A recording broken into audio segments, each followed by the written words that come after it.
का वचन कर सुनते ही जैसे विमान चला करते हैं।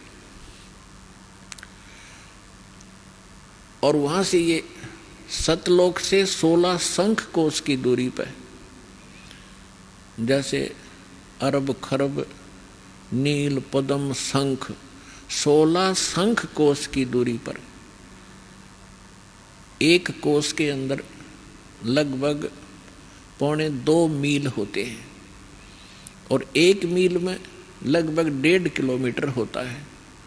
अब अंदाजा लगा लो, किलोमीटरों का हिसाब लाओ तो गणित की रीति से आप ऐसे लगा सकते हो।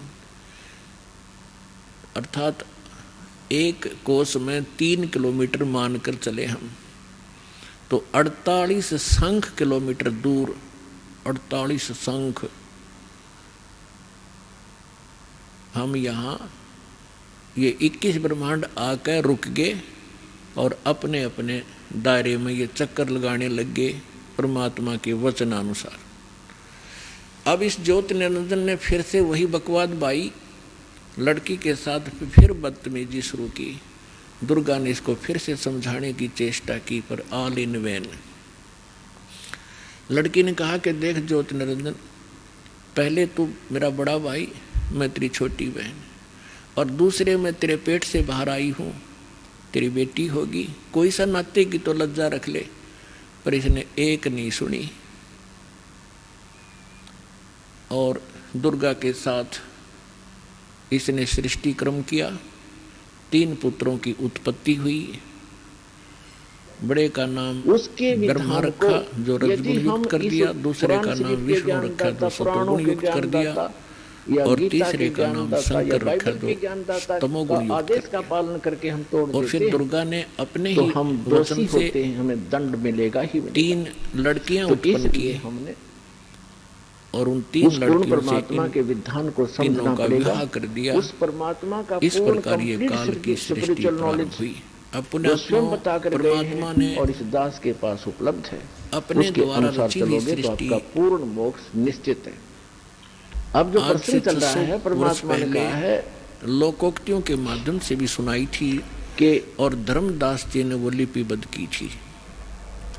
कबीर सागर के अंदर इसका प्रमाण है। आपको कबीर सागर से दिखाते हैं। अब देखिएगा कबीर सागर खात हैं, उनको प्रत्यक्ष राक्षस जान, या मैं संशय है 11 भाग से हिंदू खाओ से कृष्णदास प्रकाशन मुंबई से प्रकाशित है।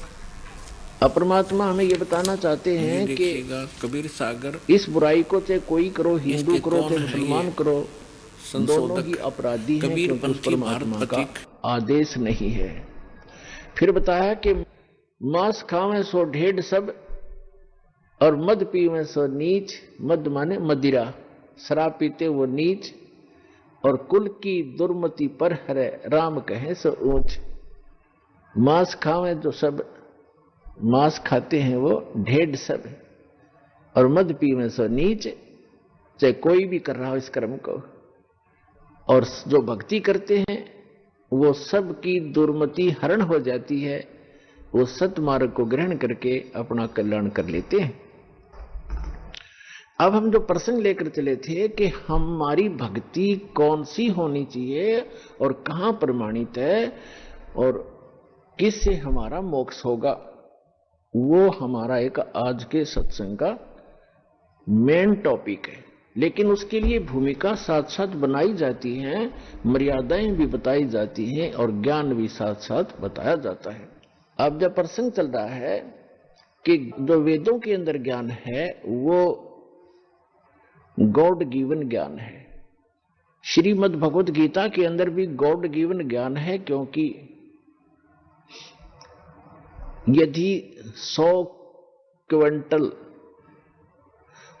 क्विंटल गेहूं के ढेर में और 10 ग्राम उसमें कोई अड़ंगा भी पड़ा हो, तो उसकी वो अड़ंगा नहीं गिना जाता, वो गेहूं ही कहा जाता है। तो श्रीमद् भगवत गीता के अंदर इसने थोड़ा सा अड़ंगा डलाया है। बाकी श्रीमद् भगवत गीता जैसा जो ज्ञान है, यानी जिसको इन सीरीज कहते हैं, सिस्टेमेटिक तरीके से जो बताया गया है, निर्णायक तरीके से, उस तरह का ज्ञान वेदों में भी नहीं है। वेदों ज्ञान तो वेद में एज इट इज ही है, लेकिन उसमें बहुत विस्तार बना दिया गया है। और वेद, ये श्रीमद् भगवत गीता उन चारों वेदों का निष्कर्ष है।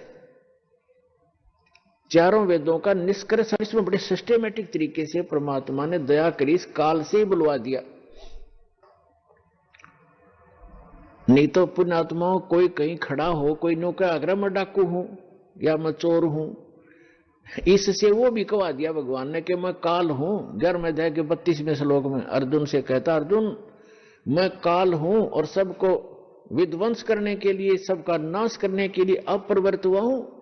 श्री कृष्ण तो पहले ना खड़ा था उनके साथ में, अब अपना विराट रूप दिखा के बाहर। अर्जुन तो कृष्ण तो दिखा नहीं था, अर्जुन ने कृष्ण तो चेत कर दिया। उसने कहता मैं काल हूं। तो ये भी परमात्मा की दया से उसने अपनी वास्तविकता बोल दी। परमात्मा के हाथ में रिमोट बुलवाना पड़ा, बोल तू, मेरे बच्चों ने पता लगे तू क्या है, इसलिए बुलवा दिया दाता ने। कई बार होता है ना आदमी गुस्से में या अपने आप की प्रभुता पता नहीं के कह जाता है, बाद में फिर उसको भारा पड़ जाती है वो बात है। तो उसने जो कुछ बोला था वेद व्यास जी ने एज इट इज लिख दिया। परमात्मा ने उसको दिव्य दृष्टि दी, लिख तू, एज इट इज लिख दो, इन बातें हुई है। आज वो हमारे काम आएगी।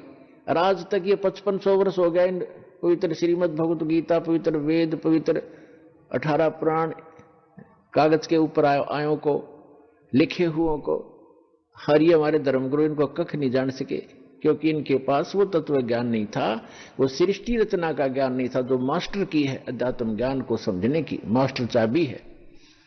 वो इस दास को दी भगवान ने, परमात्मा ने, जो मास्टर की है, जो सारे ताले खोल देगी, सब ज्ञान हटा देगी, वो दास के पास उपलब्ध है।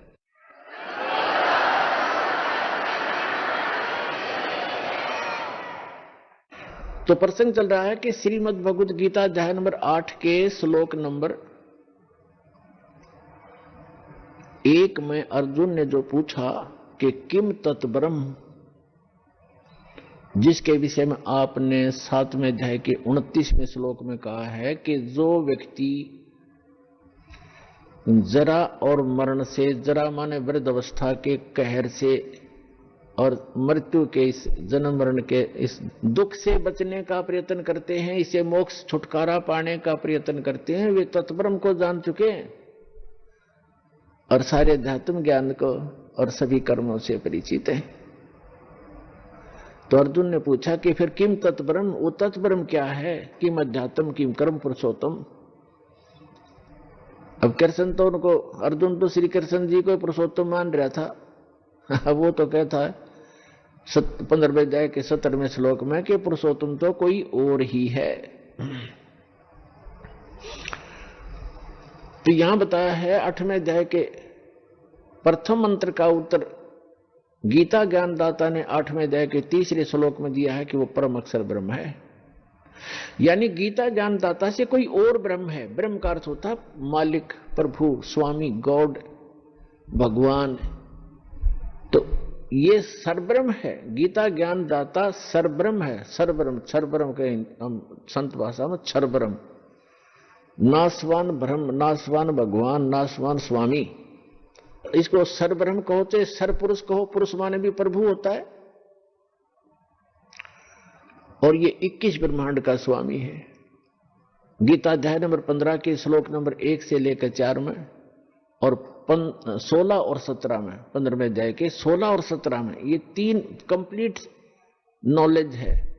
कितने प्रभु हैं मुख्य तौर पर, कितने स्वामी हैं मुख्य तौर पर। जैसे उल्टा लटका संसार रूपी वृक्ष है, उसके विषय में गीता में लिखा है कि नीचे 15वें अध्याय के प्रथम श्लोक में नीचे को, ऊपर को जड़ वाला और नीचे को तीनों गुण रूपी शाखा वाला उल्टा लटका हुआ संसार रूपी वृक्ष है। और तत्वदर्शी संत की पहचान भी बता दी कि जो इसके सभी छंद, सभी विभागों को, सभी टुकड़ों को भिन्न भिन्न बता देगा। जैसे संधि छेद कहते हैं ना, ऐसे जो भिन्न भिन्न करके बता देगा, स वेदविद, वो तत्वदर्शी संत है, वह वेद के तात्पर्य को जानने वाला है। तो परमेश्वर ने स्वयं आकर भूमिका की थी तत्वदर्शी संत की। तुम साहेब, तुम संत हो, तुम सतगुरु, तुम हंस, और गरीबदास आपके रूप बिन, तेरे रूप बिन और न दूजा अंश। उन्होंने स्वयं आकर बताया था कि अक्षर पुरुष एक पेड़ है, सरपुरुष वा की डार और तीनों देवा शाखा हैं, ये 5 रूप संसार। लेकिन मूल वो खुद थे, इसलिए ऑप्शन छोड़ गए इस दास के लिए कि मेरा दास आएगा, वो मेरी महिमा बताएगा। बार बार ये कहे मैं भगवान हूं, मैं ऐसा हूं, तो कोई नहीं सुने, पत्थर मारे लोग। तो वो मूल जो है, वो जड़ है, वो पूर्ण परमात्मा स्वयं कबीर साहब है, अल्लाह अकबर है, जो तीनों लोकों में प्रवेश करके सबका धारण पोषण करता। तो गीता अध्याय नंबर 15 के श्लोक नंबर 1 से 4 का निष्कर्ष है कि ऊपर को जड़ और नीचे को तीनों गुण रूपी शाखा वाला उल्टा लटका हुआ संसार रूपी एक अविनाशी वृक्ष है। और जो व्यक्ति इसके सभी विभाग बता देगा वो तत्वदर्शी संत है। उसके पश्चात परमेश्वर के, जैसे अब हम इसमें 3 पुरुष बताना चाहते हैं, उसके पश्चात परमेश्वर के उस परम पद की खोज करनी चाहिए जहां जाने के बाद साधक फिर लौटकर कभी संसार में नहीं आता। और जिस परमात्मा ने सब ब्रह्मांडों की रचना की है, यानी संसार रूपी वृक्ष की प्रवृत्ति जिससे विस्तार को प्राप्त हुई है, अर्थात कहने का भाव है कि इस संसार रूपी वृक्ष को इसकी जिसने रचना की है उसकी भक्ति कर। गीता ज्ञानदाता कहता है मेरी भी ना कर, अगर तुझे मोक्ष चाहिए। फिर आगे बताता हूं, अब जो प्रसंग चल रहा है पहले उसको कंप्लीट करके फिर आगे चलेंगे। 15वें अध्याय के 16 और 17 में 3 पुरुष बताए, एक सरपुरुष एक अक्षर पुरुष। ये दोनों और इनके अंतर्गत जितने प्राणी हैं ये सभी नाशवान हैं, लेकिन आत्मा किसी की नहीं मरती। 15वें अध्याय के 17वें श्लोक में श्रीमद् भगवद गीता में तुरंत कहा है कि उत्तम पुरुष है तू अन्य, इन दोनों से, सरपुरुष और अक्षर पुरुष से उत्तम पुरुष यानी पुरुषोत्तम सच्चा भगवान तो कोई और है। सच्चा भगवान, उत्तम पुरुष, श्रेष्ठ प्रभु तो कोई और है जिसको परमात्मा कहा जाता है, और वही तीनों लोकों में प्रवेश करके सबका धारण पोषण करता है।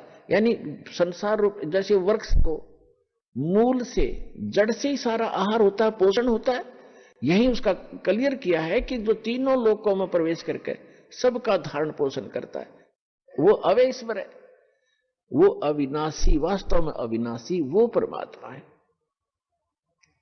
अब हम आते हैं गीता अध्याय नंबर 8 के श्लोक नंबर, अब 3 से आगे चलते हैं। तो यहां गीता नंबर 8 के श्लोक नंबर 1 का उत्तर गीता अध्याय नंबर 8 के श्लोक नंबर 3 में गीता ज्ञानदाता ने कहा कि वो परम अक्षर ब्रह्म है। तो 3 पुरुष हैं ये, एक सरपुरुष ये स्वयं है, अक्षर पुरुष ये सरपुरुष ये खुद है, इसको सरब्रह्म भी कहते हैं, इसको काल ज्योत स्वरूपी निरंजन भी कहते हैं। ये केवल 21 ब्रह्मांड का स्वामी है, इतना ही प्रभु है, इतना ही मालिक है, इतना ही ब्रह्म है, इसको सरब्रह्म कहो चाहे सरपुरुष कहो। फिर दूसरे नंबर का अक्षर पुरुष है, अक्षर ब्रह्म कहो, अक्षर पुरुष कहो, उसको पर ब्रह्म कहो, यानी ब्रह्म से नेक्स्ट जो है वो 7 संघ ब्रह्मांड का स्वामी है। नील पद्म शंख ये 7 संघ ब्रह्मांड का स्वामी है, इतना प्रभु है, ये भी नाशवान है, और सरपुरुष भी ये तो सीधा ही नाशवान है। उसके पश्चात गीता अध्याय नंबर 15 के श्लोक नंबर 17 में कहा कि उत्तम पुरुष है तू अन्य, वो परम अक्षर ब्रह्म है। तो गीता अध्याय नंबर 8 के श्लोक नंबर 3 में उस गीता अध्याय नंबर 15 के श्लोक नंबर 17 वाले उत्तम पुरुष तू अन्य का यहां जिक्र है, वो परम अक्षर ब्रह्म है। तो 3 पुरुष हो गए, सरपुरुष, अक्षर पुरुष, परम अक्षर पुरुष। सरब्रह्म कहो, सरपुरुष कहो, अक्षर ब्रह्म कहो, अक्षर पुरुष कहो, पर ब्रह्म कहो, और परम अक्षर ब्रह्म कहो, परम अक्षर पुरुष कहो, या उसको सत्य पुरुष कहो, उसको कंप्लीट गॉड कहो, पूर्ण परमात्मा कहो, वो तीसरे नंबर का है। फिर जैसे कहा कि ऊपर को जड़ और नीचे को तीनों गुण रूपी शाखा है। परमात्मा ने क्या बताया है उस सूक्ष्म वेद में, अक्षर पुरुष एक पेड़ है और सरपुरुष वाकी डार, और तीनों देवा शाखा है भाई पाते रूप संसार। ये तीनों देवा, तीनों गुण, रजगुण ब्रह्मा, सतगुण विष्णु, तमगुण शिव जी, ये शाखाएं हैं, और आप तो आगे पात रूप में हो। तो कहने का भाव ये है कि अब जो मूल है वो पूरे वृक्ष का पालन करता होता है, पोषक होता है। ऐसे ही गीता अध्याय 15 के श्लोक नंबर 17 में कहा कि उत्तम पुरुष तो अन्य, सरपुरुष और अक्षर पुरुष से भी जो श्रेष्ठ है वो भगवान तो कोई और है। उसका 8वें अध्याय के 3 श्लोक में बता दिया वो परम अक्षर ब्रह्म है। तो पुण्यात्माओं टीचर, और वही तीनों लोकों प्रवेश करके सबका धारण पोषण करता, वो है अविनाशी भगवान। तो पुण्यात्माओं टीचर उसको कहते हैं कि इन सदग्रंथों को समझे, क्योंकि एक ही चैप्टर में सारा कुछ नहीं दिया जाता, फिर अध्याय बनाने की जरूरत क्या चीज की। चैप्टर इसीलिए बनाए जाते हैं कि उसका ज्ञान वहां भी फिर आगे भी सबको, फिर उन सब का जो मेल करके जो निष्कर्ष निकाल कर अपने श्रोताओं को देता है वो गुरु होता है। उसको गुरु ही कहना पर्याप्त है। लेकिन नकली गुरु हो गए, वो झूठा ज्ञान देते हैं तो सतगुरु कहना पड़ा। सतगुरु भी नकली आ गए तो सच्चा सतगुरु भी कहा। तो सच्चा सतगुरु वो होता है जो निष्कर्ष निकाल के दे। जैसे बाग के, वन के अंदर, जंगल में, फॉरेस्ट में ना जाने कितनी प्रकार की जड़ी बूटियां होती हैं और सब हरी भरी लहला रही होती है, लेकिन जो वैद्य होता है उसको जिस जड़ी की जहां भी वो है उसी से उठा लाएगा, और उसकी बीज चाहिए या पत्तों की आवश्यकता है उसके जड़ की, वो ला करके कूट छेद कर उनकी दवाई औषधि बना करके पुड़िया बना देता है, उसको वैद्य कहते हैं। अब कोई किसी भी जड़ी की 4 पत्ती तोड़ लाया और कूट कर चटनी बना कर दे दी और ले खा लो भाई, वो भी वैद्य लिखे बैठा है। तो ये नकली जो संत हैं ये तो हल्दी की गांठ से पंसारी बन गए, और एक आध कहीं से मंत्र को किसी का सर किसी का पैर लेकर ये सतगुरु बन गए। ये सब नकली डुप्लीकेट काम है, इनके पास कख भी ज्ञान नहीं है। अब उसका कंप्लीट ज्ञान इस दास के पास उपलब्ध है। अब इन सदग्रंथों को समझना कोई बालकों का खेल नहीं है। जब तक हमारे पास सृष्टि रचना का ज्ञान नहीं होगा तब तक कोई भी इन सदग्रंथों को किसी प्रकार भी नहीं समझ सकता। यही कारण रहा कि आज तक ना वेद समझ में आए, ना गीता का ज्ञान हुआ, और पुराणों का तो ज्ञान होना ही कहां था, क्योंकि वो तो बगैर सिर पैर का ज्ञान है। बगैर सिर पैर का तात्पर्य ये है कि उसमें जैसे श्री ब्रह्मा जी ने ज्ञान दिया, उस ब्रह्मा जी से ज्ञान प्राप्त हुआ दक्ष आदि ऋषियों को, जो उनके वंशज थे, उसके पुत्र थे। उन दक्ष आदि ऋषियों ने आगे अन्य ब्राह्मणों को, अपने वंशजों को ज्ञान बताया। तो ऐसे चलते चलते ब्रह्मा जी ने जो ज्ञान दिया था उसी में कुछ अपनी अटकल अड़ा अड़ा कर लगा के ये 18 भाग बना दिए पुराण के। और ब्रह्मा जी को आप ही नहीं पता मैं कहां से उत्पन्न हो गया। श्री मद देवी भागवत यानी देवी पुराण में 3रे स्कंद में इस ब्रह्मांड की उत्पत्ति का जिक्र है, विवरण है। तो ब्रह्मा जी स्वयं बताते हैं अपने पुत्र नारद जी को कि बेटा नारद, जब मैं उत्पन्न हुआ तो मैं अपने आप को कमल के फूल पर पाया। मुझे नहीं मालूम मेरा कौन जनक है, किसने मुझे यहां बैठा दिया, किसने मुझे उत्पन्न किया। तो ऐसा महापुरुष जिसने अपनी ही उत्पत्ति का पता नहीं तो बाकी ज्ञान उसके द्वारा दिया गया, कंप्लीट स्पिरिचुअल नॉलेज नहीं हो सकता। तो पुराणों का ज्ञान इसलिए बगैर सिर पैर का है। और जो ब्रह्मा जी ने अपने सचेत होने के उपरांत उसके बाद का जो ज्ञान दिया है वो उस ब्रह्मा जी के सतर का है, वो कंप्लीट स्पिरिचुअल नॉलेज नहीं है। वो ब्रह्मा जी का अनुभव है, जैसा उसने अनुभव किया या किसी से सुना, जैसा भी उसने वेदों को समझा वही ज्ञान आगे कर दिया।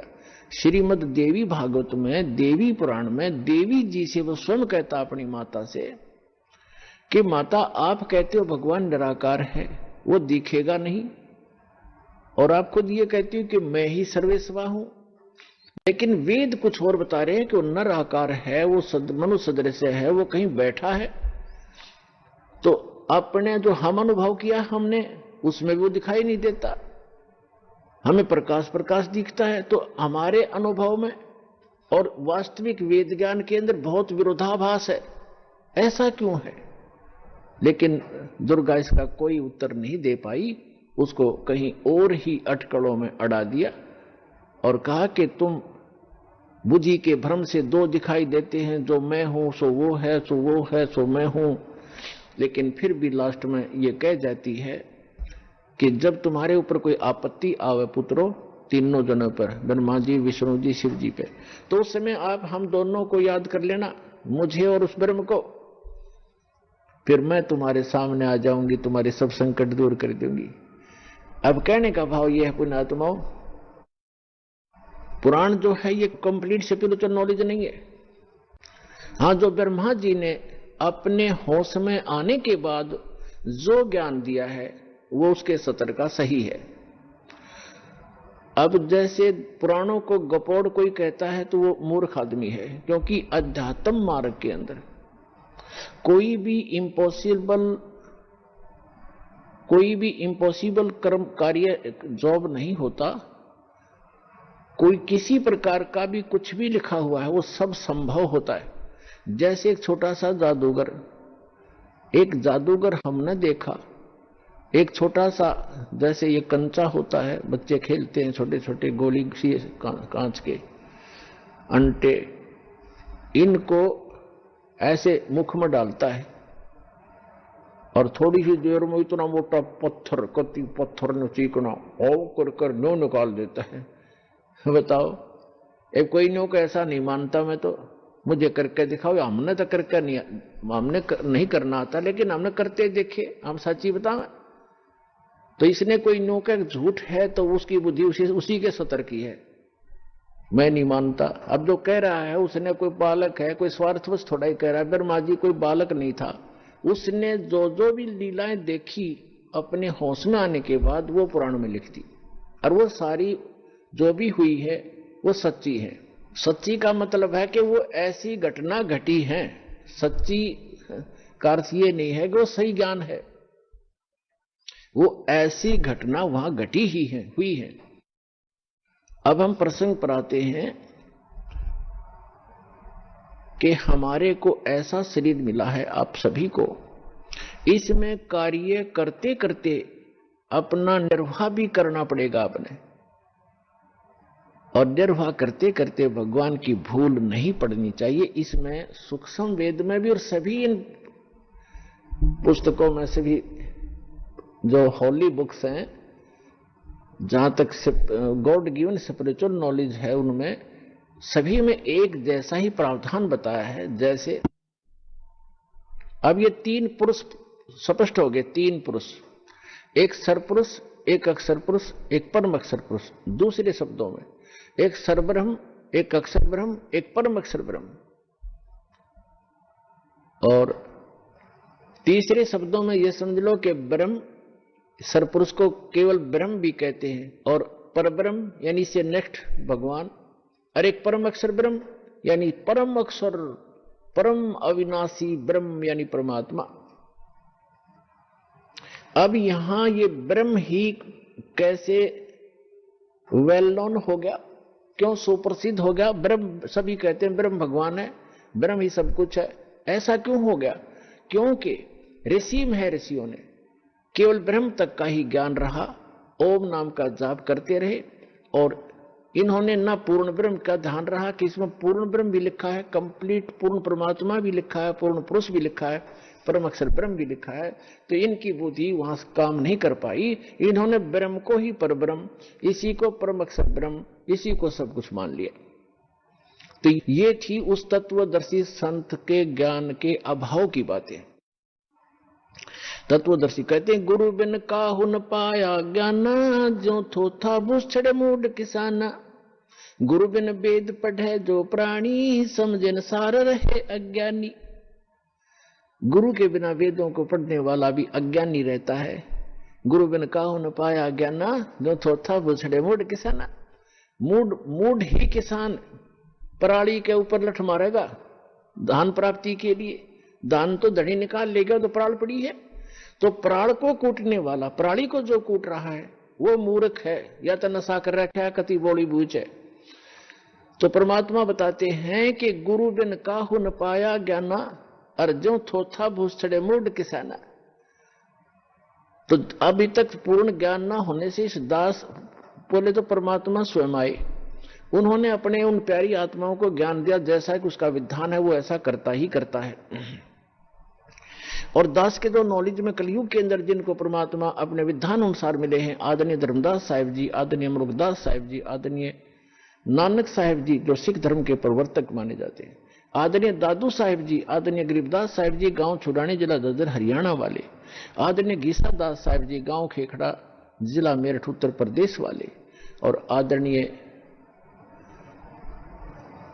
रामानंद जी महाराज जी स्वामी जी काशी वाले, इन महापुरुषों को परमात्मा मिले और इस दास को मिले। तो उन महापुरुषों को छोड़कर इस दास के अतिरिक्त आज तक ये कंप्लीट स्पिरिचुअल नॉलेज किसी के पास नहीं था। और इसलिए कहा है कि सतगुरु गुरु बिन काहू न पाया ज्ञान। अब वो महापुरुष गुरु थे और सही ज्ञान बताकर गए हैं, लेकिन उस समय हम समझने के सतर में नहीं थे, हम शिक्षित नहीं थे हमारे पूर्वज, जिस कारण से बिजली गिरी रही। उन महापुरुषों को जो लाल लिए फिरे थे उनको तो हमने रिजेक्ट कर दिया। इन कौड़ी वाले जो कौड़ी लिए फिरते थे उनको खरीद खरीद कर घर भर लिया कि हम धनी बन जाएंगे, हम वहीं के वहीं खड़े हैं। इसके विषय में परमात्मा बताते हैं कि चारों युग में मेरे संत पुकारे, कूक कहा हम हेल रे, हीरे माणक मोती बरसे, ये जग सुगता ढेल रे। ओए चारों युग में मेरे संत पुकारे, मेरे से परिचित मेरे प्यारी आत्माएं, वो महापुरुष जिनको मैं मिला, उनको सब कंप्लीट स्पिरिचुअल नॉलेज दिया, उन्होंने भी यही आवाज लगाई और मैंने भी, हमने कूक कहा हम हेल रे, ऊंचे स्वर में गरज गरज कर आवाज लगाई चौराहों पर खड़े हो होकर, और हम हीरे मोती माणिक बरसावें। ये यथार्थ भक्ति रूपी जो सत साधना रूपी बहुमूल्य ज्ञान दे रहे हैं, जिससे जल्दी धनी हो जाओगे भक्ति के, और इनको ग्रहण ना करके तुम डले इकट्ठे कर रहे हो आन उपासना रूपी गलत साधना, शास्त्र विरुद्ध साधना करके वो डले इकट्ठे कर रहे हो लाल के धोखे में, जो आपको लास्ट में धोखा मिलेगा। तो जो प्रसंग चल रहा है पुण्यात्माओं, तो उस पर इन महापुरुषों को छोड़कर इस दास के अतिरिक्त वर्तमान में कोई गुरु नहीं है। इसको चाहे अभिमान मान लेना और चाहे सच्चा ज्ञान समझ लेना। जो आज इसको अभिमान समझेगा 10 दिन के बाद उसी को पछताना पड़ेगा कि सारी सच कह रहे थे। तो कहते हैं गुरु बिन काहू न पाया ज्ञाना, जो थोथा भूसड़े मूड किसाना, और गुरु बिन वेद पढ़े जो प्राणी, और समझे न सार रहे अज्ञानी। इन्होंने वेद पढ़े, ब्रह्म को ही कंप्लीट गॉड मान लिया, ओम नाम के जाप को फाइनल मंत्र मान लिया, और पूर्ण ब्रह्म भी वही मान लिया। ओम नाम लेकर उसी को रटन लग गए। अब देखो श्रीमद् भगवत गीता अध्याय नंबर 15 के श्लोक नंबर 16 और 17 में 3 पुरुष प्रमाणित हो गए,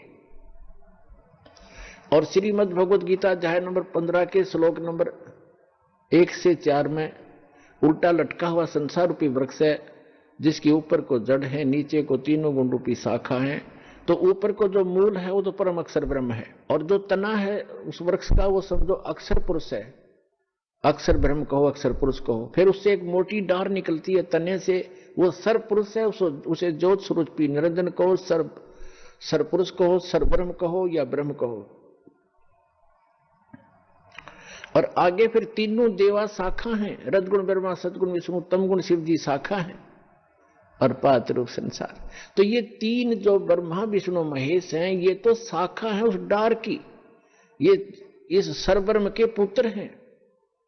रजगुण ब्रह्मा, सतगुण विष्णु, तमगुण शिव जी, ये सरब्रह्म के पुत्र हैं। और श्री ब्रह्मा विष्णु महेश जी की दुर्गा जो इनकी माता है, जो सरपुरुष की पत्नी है। और अब ये जो यहां प्रभु हैं, जैसे हम श्री विष्णु जी को सतोगुण भगवान भी मानते थे और कंप्लीट गॉड कहा करते थे, सत्यनारायण भी कहते थे। सत्यनारायण माने अविनाशी भगवान। और श्रीमद देवी भागवत में यानी देवी पुराण के तीसरे स्कंद में गीता प्रेस गोरखपुर से प्रकाशित तीसरा स्कंद सचित्र मोटा टाइप के 123 पृष्ठ पर लिखा है। तीनों स्वयं स्वीकार करते हैं। विष्णु जी कह रहे हैं कि तुम शुद्ध स्वरूपा हो। विष्णु जी अपनी माता दुर्गा की स्तुति करते हुए कह रहे हैं कि तुम शुद्ध स्वरूपा हो, ये सारा संसार तुम्हीं से उद्भासित हो रहा है। मैं यानी विष्णु, ब्रह्मा जी और शंकर, ये आपकी कृपा से ही हम उपस्थित है, विद्यमान है। और हमारा तो आविर्भाव माने जन्म और तिरोभाव में मृत्यु होता है। हमारा तो जन्म और मृत्यु होता है, हम अविनाशी नहीं है। तो ये परमात्मा की कृपा से पुण्यात्माओं ये स्पिरिचुअल नॉलेज जो है अब निखर रहा है, अब ये निर्णायक मोड पर आ चुका है। ये तो तीन जो भगवान हैं, तीन प्रभु हैं, स्वामी कहो, भगवान कहो, इनको प्रभु कहो, जो जितना जिस क्षेत्र का स्वामी है उतना ही होता है। जैसे एक तहसीलदार भी स्वामी है, प्रभु है अपने क्षेत्र का, अपने जितना उसका कार्यकलाप है, उस अपने जॉब का जितना उसका क्षेत्र है वहां का इतना साहब वो है। और फिर जो एसडीएम भी अपने सत्र का जो उसका कार्य क्षेत्र है उस सत्र का उतना ही साहब है, उतना ही स्वामी है। और डिप्टी कमिश्नर डीसी जिसको कहते हैं, अन्य राज्यों में उसको कलेक्टर कहते हैं, डिप्टी कलेक्टर कहते हैं। तो जो डिप्टी कलेक्टर है वहां का वही समझो, वो भी साहब है। और कलेक्टर यानी कमिश्नर वो भी साहब है। वो उसका जितना क्षेत्र है एक डिस्ट्रिक्ट के अंदर, वो डिस्ट्रिक्ट के अंदर ही वो एक साहब है।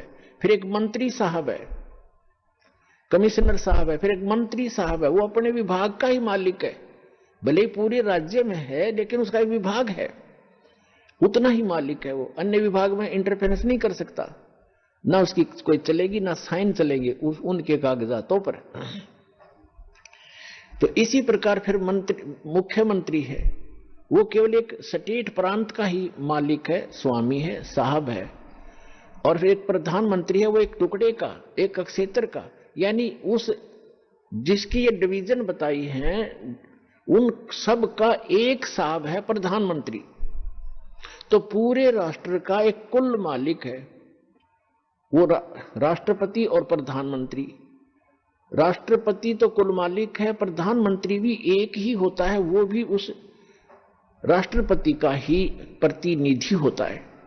और आगे प्रधानमंत्री के ये सभी मुख्यमंत्री या अन्य जितने भी मशीनरी है सरकारी, ये सब उसके अधीन होती हैं, उसके होते हैं। ये अपने सत्र में भी साहब हैं, अपने सत्र में भी मालिक हैं, और ये कुल एक मालिक के भी हैं, उस सब के अधीन हैं, ऐसे समझना। तो कुल का जो मालिक है वो परम अक्षर ब्रह्म है, वो अल्लाह अकबर है, वो गॉड कबीर है, अल्लाह कबीर है, वो परम अक्षर ब्रह्म है। और वही काशी में आया था, 120 वर्ष रहे, सतलोक से चलकर आए थे। लहर तारा नामक एक सरोवर के अंदर विकसित कमल के फूल के ऊपर परमात्मा आकर शिशु रूप धारण करके विराजमान हुए थे। उनके प्रत्यक्ष दृष्टा एक अष्टानंद नाम के ऋषि हैं, उसी सरोवर पर उसी दिन प्रतिदिन की तरह वो वहां अपना अभ्यास कर रहे थे, भक्ति कर रहे थे। ऊपर से एक प्रकाश का गोला सा आया, अष्टानंद ऋषि ने देखा, उस देखते उसकी आंखें चरम दृष्टि सहन नहीं कर सकी और आंखें बंद हो गई। इतना तेज प्रकाश ऊपर से आ रहा था, स्पीड से, बिजली जैसी गति से। वेद भी बताते हैं कि आप विद्युत जैसी गति से गतिशील हो करके अपने मुख्य स्थान से हमारे यहां आते हो। आंखें उसकी बंद होगी, अष्टानंद जी की उस तेज प्रकाश को देखकर सहन नहीं कर सके। आंखें बंद हुई तो क्या देखा, जैसे हम सूर्य की तरफ देख लेते हैं गलती से, तो हम हमारी चरम दृष्टि उसको सहन नहीं करती, तुरंत बंद करते हैं या दूसरी साइड में नीचे करते हैं। तो हम क्या देखते हैं कि प्रकाश रहित आकार सूर्य का हमारे सामने होता है। इसी प्रकार जब अष्टानंद जी की आंखें बंद हुई तो उसने प्रकाश रहित जो रूप देखा वो एक बालक का था।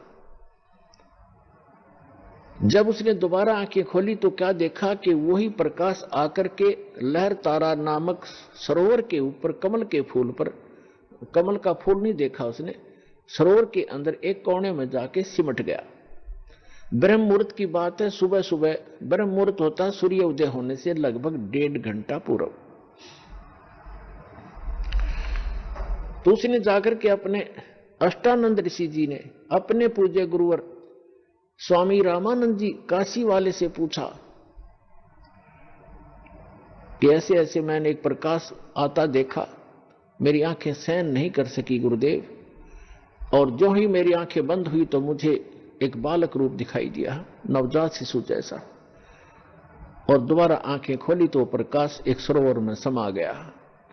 अब जैसा भी उस स्वामी रामानंद जी को अध्यात्म ज्ञान था, उस आधार से उसको पता था कि जितने भी हमारे भगवान आते वो किन को भगवान मानते थे, इन अवतारों को, श्री राम, श्री कृष्ण, श्री परशुराम और आदि को। तो उसने कहा कि बेटा ये लक्षण एक ऊपर के लोकों से कोई महापुरुष आते हैं उनके लक्षण हैं, और यहाँ किसी माँ के यहाँ जन्म लेंगे, गर्भ में धारण जाएंगे और वहां से जन्म लेकर यहाँ कोई लीला करने आते हैं, तो ऊपर के लोकों से जब शक्तियां आती हैं उनको ऐसा ही तारा सा टूटा करता है, वो ऐसे ही आते हैं। तो जैसा उसको ज्ञान था, अध्यात्म ज्ञान स्वामी रामानंद जी को परमात्मा के मिलने से पहले, वो अपने शिष्य की शंका का समाधान कर दिया, वो संतुष्ट हुआ। तो कहने का भाव जो प्रसंग आप वहीं आते हैं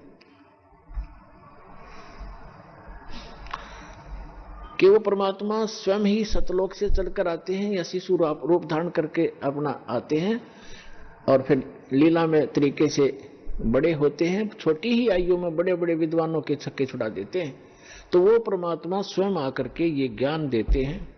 तो उन्होंने आकर के जो ज्ञान बताया है, तो वो परमात्मा उन्होंने आकर के सच्चा ज्ञान बताया है जो तत्व ज्ञान कहलाता है।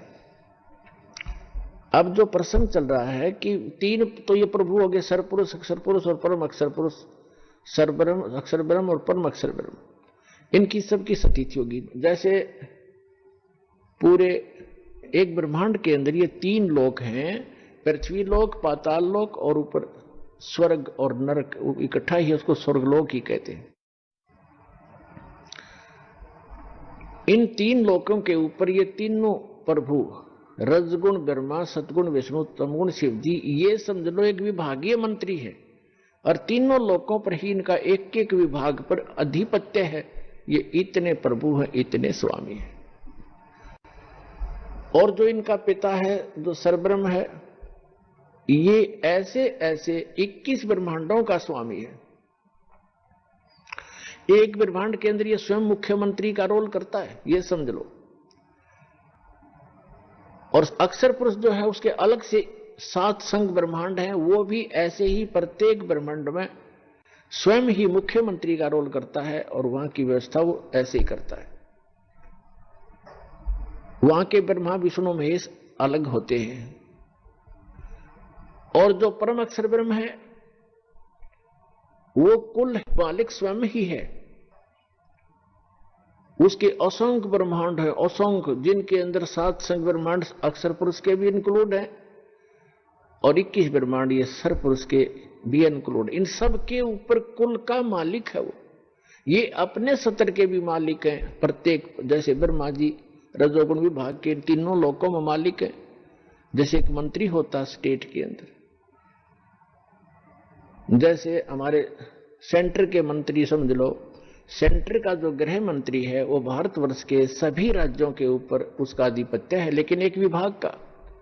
वित्त मंत्री है सेंटर का, केंद्र का, तो वो सभी राज्यों के ऊपर मंत्री अधिपत्य है उसका, लेकिन अपने वित्त विभाग का। ऐसे ही अन्य की स्थिति समझे। अब हम आते हैं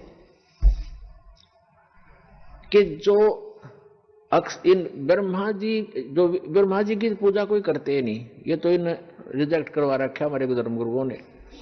लेकिन ये भी हमारी गलती रही है, क्योंकि जैसे गृह मंत्री है अपने यहाँ का, जैसे स्टेट का, तो गृह मंत्री के जो बेनिफिशियल काम है, जो लाभ देने वाले कार्य हैं, वो जनता को गृह मंत्री से अधिक मिलते हैं। इसलिए गृह एक सैर सपाटा मंत्री हो, जैसे ये पर्यटक मंत्री कहते हैं, पर्यटक मंत्री उन पार्कों घूमे जाओ, उसका कोई विशेष लेन देन है नहीं। और गृह मंत्री के पास तो बहुत कुछ जनता को सहायता देने, सुविधा देने का अधिकार होता है। इसलिए गृह मंत्री को उत्तम मान लिया। लेकिन इनकी पावर एक जैसी है, मंत्रियों की एक ही जैसी इनकी क्वालिफिकेशन होती है, एमएलए से ही बनते हैं, ऐसा समझो। तो ब्रह्मा जी को ना मानना ये भी हमारी बुद्धि कमजोर ही समझो। अब कभी उससे भी तो काम पड़ सकता है, ऐसा जरूरी नहीं कि उसके स्तर का कोई काम ही नहीं आएगा, उससे विरोध नहीं, आदरणीय सभी होते, ऐसे समझ कर चलो। ये स्पिरिचुअल, कंप्लीट स्पिरिचुअल नॉलेज यानी संपूर्ण अध्यात्म मार्गदर्श आपके रूबरू कर रहा है। कई बार समझोगे, सीडी ले जाना, बार बार सुनना, क्योंकि बच्चा कोई एक महीने में ही बीए, एमए, एमएससी नहीं कर लेता, समय बहुत लगता है। फिर करने के बाद देखना उंगलियों पर हो जाता है उसके सारा सिलेबस, ऐसे ही आपके हो जाएगा। आइए अब हम उन श्रद्धालुओं के अनुभव जानते हैं जो जगत गुरु तत्वदर्शी संत रामपाल जी महाराज जी से दीक्षा प्राप्त कर चुके हैं तथा उनके द्वारा बताए गए भक्ति मार्ग पर चल रहे हैं। नमस्कार जी। सत साहेब। क्या नाम है जी आपका? नीलम दासी। बहन जी, आप कहाँ से आई हैं? जिला हाथरस, उत्तर प्रदेश, मुरसान। संत रामपाल जी महाराज से नाम दीक्षा आपने कब ली? 4 फरवरी 2011। संत रामपाल जी महाराज से नाम दीक्षा लेने से पहले क्या आप कोई भक्ति साधना भी करती थी? हाँ जी, मैं करती थी भाई साहब। मैं शिव जी की बहुत भक्ति करती थी और सभी देवी देवताओं की करती थी, और शिव जी के मैं व्रत भी रखती थी। उन व्रतों को रखते रखते फिर किसी ने बताया कि आप संतोषी माँ का व्रत रख लो। मुझे कुछ लाभ नहीं हो रहे थे भगत जी, मैं बहुत परेशान थी और मेरे घर की आर्थिक स्थिति बहुत खराब थी। मेरे पति का मतलब कोई काम नहीं था और हम बहुत परेशान थे, और कभी कोई बीमार तो कभी कोई बीमार, मतलब हम बहुत ही दुखी थे। तो फिर आप संत रामपाल जी महाराज की शरण में कैसे आईं? तो भाई साहब, हमारे एक रिश्तेदार हैं, दिल्ली में रहते हैं, तो उन्होंने गुरुजी संत रामपाल जी महाराज से नाम दीक्षा ले रखी है। तो वो एक दिन ऐसे हमारे घर पे आए, तो हम बहुत परेशान थे। तो उन्होंने देखा कि बोले कि मामी आप तो बहुत परेशान हो, मामा जी आप गुरुजी से संत रामपाल जी महाराज से वो नाम दीक्षा ले लो। तो हम बोले कि मैम की अब हम नहीं ले सकते, हमारे गले पे गांठ थी। तो हम बोले कि हम पहले वैसे दिखाएंगे झाड़ फूक, और गुरुजी तो बताते हैं कि किसी का मतलब वैसे नहीं दिखाना और बस भक्ति करो, उससे ठीक हो जाए। मैंने कि पहले हम इसे दिखा लें, फिर बाद में हम नाम दीक्षा ले लेंगे गुरुजी से। तो फिर हमने मतलब उनकी बात टाल दी। तो फिर वो अपने मामा जी से बोले कि मामा जी आप सत्संग सुनो और मामी की परेशानी ठीक हो जाएगी और आपके घर की भी परेशानी ठीक हो जाएगी। तो उन्होंने मतलब सत्संग सुनाया, सृष्टि रचना सुनाई। तो मेरे जब तो कुछ समझ में नहीं आई, तो उनके समझ में आई, मेरे जो पति हैं उनके समझ में आई। तो बोले कि जो बता रहा है लाला वो अच्छे सही बता रहा है और हम सत्संग सुनाएंगे, पहले फिर चलेंगे गुरुजी के आश्रम में। तो हमने फिर सत्संग सुना टीवी पे संत रामपाल जी महाराज का। तो हम सत्संग सुनते रहे 10-15 दिन हमने सत्संग सुना। तो सत्संग सुनते सुनते एकदम अंदर से ऐसी प्रेरणा आई कि हम अगर गुरु जी के यहाँ संत रामपाल जी महाराज के यहाँ जाएंगे तो हमारी परेशानी दूर हो जाएंगी। तो फिर उसी दिन से हमने प्रण निश्चय कर लिया, हम संत रामपाल जी महाराज की शरण में जाएंगे पहले, तो वही हमारा कल्याण करेंगे। फिर हम उनसे हमने फोन किया अपने भांजे से, तो बोले कि मामी आप आ जाओ दिल्ली, मैं आपको ले चलूंगा। फिर वो हमें आश्रम ले गए, फिर हमने संत रामपाल जी महाराज से नाम दीक्षा ली। तो क्या संत रामपाल जी महाराज से नाम दीक्षा लेने के बाद आपको लाभ भी प्राप्त हुए? हाँ सर जी, बहुत लाभ हुए मुझे। मेरे इतने लाभ हुए सर जी, पहले तो मेरी आर्थिक स्थिति इतनी खराब थी कि मैं कुछ भी सामान लाने के से पहले 4 बार सोचती थी, और मेरे भगत जी का कोई काम नहीं था, तो हम बहुत परेशान थे। तो फिर एक दिन ऐसे ही हम बहुत दुखी हो रहे थे घर में, तो फिर संत रामपाल जी महाराज ने हमें घर में दर्शन दिए, मुझे ही दर्शन दिए संत रामपाल जी महाराज ने। तो मुझे ऐसे समझाया संत रामपाल जी महाराज ने कि मुझे मतलब मैं जानती हूँ, मैं अपने जीवन में मुझे किसी ने भी नहीं समझाया होगा, मेरी मम्मी है, मेरे पूरा परिवार, किसी ने नहीं समझाया मुझे इस तरीके से। तो मुझे वो समझा के गए, बेटा घबरा मत, तू भक्ति कर और सब कुछ ठीक हो जाएगा। तो उसके 15 दिन बाद ही गुजरात से फोन आता है, तो मेरे पति वहां चले गए काम करने। तो तो उनकी वहाँ जॉब लग गई। फिर वहाँ से आने के बाद फिर हमारा मतलब आर्थिक स्थिति बिल्कुल ठीक हो गई और हमारा मतलब सही से हम ठीक रहने लगे। और दूसरा लाभ, मेरे गले में यहाँ पे गांठ थी, तो हम वो गांठ से बहुत परेशान थे। मैंने पहले ही बताया था आपको कि मेरी गांठ थी गले पे, तो फिर वो गांठ भी मेरी ठीक हो गई। मैं डॉक्टर को भी बहुत दिखाया था, लेकिन उससे कोई लाभ नहीं हुआ था। जब संत रामपाल जी महाराज से नाम दी चली, फिर मेरी वो गांठ ठीक हो गई गले की। तीसरा लाभ ये है भगत जी, एक बार मेरे घर में आग लग गई थी सिलेंडर में, इतनी तेज आग लगी थी भगत जी के, खूब उसे बुझाया, पड़ोसियों ने बुझाया, घर में भी हम बहुत कोशिश करते रहे, लेकिन वो गैस नहीं बुझी। फिर अचानक से एकदम वो मेरे भगत जी, मेरे पति हैं, उस सिलेंडर को उठा के बाहर फेंक आए। तो बाहर फेंक आए तो उसमें इतनी तेज आग जल रही थी, थाना पास में ही है, थाने से गाड़ी आ गई, तो वो मतलब उन्होंने फिर गाड़ी, वो आग बुझाने वाली गाड़ी मंगाई, फिर उससे वो आग बुझाई। 1.5 घंटे तक सिलेंडर में आग लगती रही, लेकिन संत रामपाल जी महाराज ने इतनी दया करी कि मेरा पूरा परिवार बच गया। अगर उस दिन सिलेंडर फट जाता तो मेरा परिवार तो जाता ही, साथ में सारी पूरी बस्ती जाती, किसी मतलब सब नाश हो जाता। फिर शाम को संत रामपाल जी महाराज ने मेरे पति को दर्शन दिए और बोले, बेटा कुछ भी नहीं हुआ, सब कुछ ठीक है, भक्ति करो परमात्मा की और परमात्मा दया करेंगे। तो फिर मतलब भगत जी, फिर मतलब हम बोले कि देखो, भगत जी मेरे पति ने बताया कि देखो गुरुजी ने दर्शन दिया ऐसे। मैंने कहा वो तो परमात्मा है, गुरुजी संत रामपाल जी महाराज कुछ भी कर सकते हैं। तो उसके बाद फिर मतलब फिर हमारी वो दिक्कत ठीक हो गई। फिर मेरे पापा जी हैं, ससुर हैं, 80-85 साल की उम्र है उनकी, तो वो मतलब मानते नहीं थे। हम कहते थे पापा जी आप गुरुजी से नाम दीक्षा ले लो, तो वो कहते थे कि मेरी तमाकू नहीं छूटेगी। मैंने कहा छूट जाएगी, आप नाम दीक्षा ले दो, लो परमात्मा से, गुरुजी से। तो बोले कि मैं ले लूंगा। फिर ऐसे ही वो टाल देते थे। फिर एक दिन क्या हुआ कि उनके पैरालाइसिस जैसी शिकायत हो गई, मतलब ऐसे गर्दन पे जलन का रोग हो गया उनके, और ऐसे बड़े बड़े फलक हो गए। तो मैंने की पापा जी अब भी मान जाओ, आप नाम दीक्षा ले लो गुरुजी से, आप ठीक हो जाओगे। तो बोले कि ठीक है मैं ले लूंगा नाम, और पहले मैं ठीक हो जाऊं। मैंने कहा ठीक है हो जाओगे। फिर हमने डॉक्टर से उन्हें दवाई दिलवाई, तो थोड़े वो मतलब आराम हो गया उनको, तो आराम हो गया। फिर हमने उनसे कही कि अब गुरुजी से नाम दीक्षा ले लो, तो बोले कि नहीं मेरी तम्बाकू नहीं छूटेगी। मैंने कहा आप ले तो लो, छूट जाएगी। फिर उन्होंने नाम दीक्षा ले ली। फिर उसके बाद 10-15 दिन दवा खाई थोड़ी डॉक्टर की, और गुरुजी से प्रार्थना लगाई, और अमृत जल दिया परमात्मा का, वो बिल्कुल ठीक हो गई। उसके फिर 2 साल बाद उनके एक दिक्कत और बनी। 85 साल की उम्र है, बुजुर्ग है वैसे, लेकिन परमात्मा ने उसको भक्ति के लिए उम्र बढ़ाई। और एक नाक पे उनके यहाँ पे फोड़ा सा था, बहुत दिन से था, वो बताते थे कि मतलब उनने जब से होश संभाला उस तभी से था। तो अब आगे उनकी दिक्कत बढ़ गई, तो वो मतलब उसमें से पानी सा, खून सा निकलता रहता था। तो फिर हमने दिखाया, वो बोले कि इसमें से खून निकलता रहता है, मुझे दिखा दो कहीं। तो मैंने कहा चलो दिखाते। फिर मैं दिखाने लगी हाथरस में। फिर उनके टेस्ट करवाए, तो एक डॉक्टर ने तो मना कर दिया कि नहीं मैं नहीं देखूंगा, इनको हाथरस ले जाओ। फिर मैं दूसरी जगह ले गई, तो वहां पे फिर उसने कहा कि इनके कुछ भी हो सकता है, कैंसर वगैरह हो सकता है, पहले इनका चेक होगा। तो फिर मैंने कहा चलो ठीक है आप चेक करो। तो उन्होंने चेक किया, फिर 8 दिन बाद उन्होंने रिपोर्ट दी। तो फिर वो रिपोर्ट लेके आए, तो उन डॉक्टर ने उनको ही बोल दिया कि बाबा आपके कैंसर है। तो वो सुन के वो घबरा गए अंदर से। और हमने कहा कि पापा जी आप संत रामपाल जी महाराज के शरण में हो, घबरा मत, ठीक हो जाओगे। तो बोले कि हाँ मैं ठीक हूँ, मुझे कुछ नहीं होगा।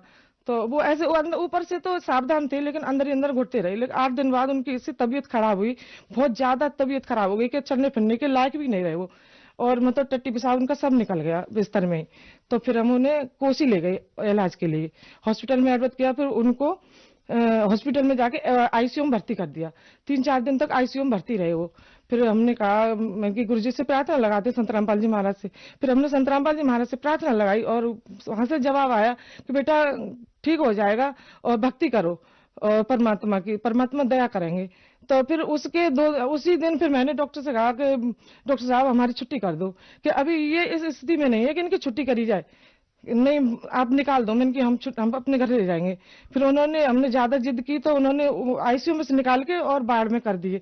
तो वहां से फिर उनको एक दिन फिर हमने वहां रखा। बोले कि आप जिद कर रहे हो और इनको लेकर मन जाओ, इनकी कुछ भी हो सकता है। मैंने कि हम कुछ भी हो जाए, मैंने कि आप छुट्टी कर दो, हम घर ले जाएंगे।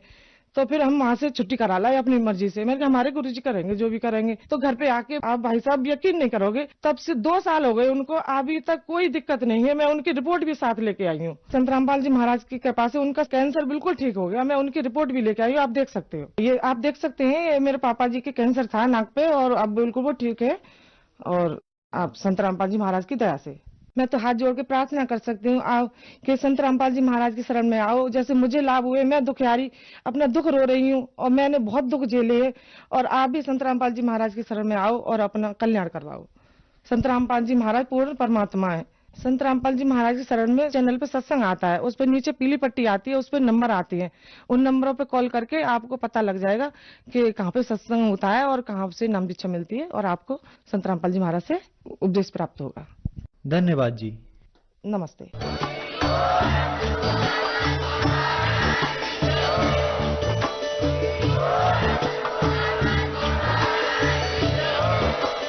आप सुन रहे थे जगत गुरु तत्वदर्शी संत रामपाल जी महाराज जी के मंगल प्रवचन। अधिक जानकारी के लिए विजिट कीजिए हमारी वेबसाइट www.jagatgururampalji.org। संत रामपाल जी महाराज जी के शुभ आशीर्वाद से पूरे विश्व भर में 500 से भी ज्यादा नाम दीक्षा केंद्र हैं, जिन पर संत रामपाल जी महाराज जी द्वारा ऑनलाइन निशुल्क नाम दीक्षा दी जा रही है। अपने नजदीकी नाम दीक्षा केंद्र का पता करने के लिए संपर्क करें 8222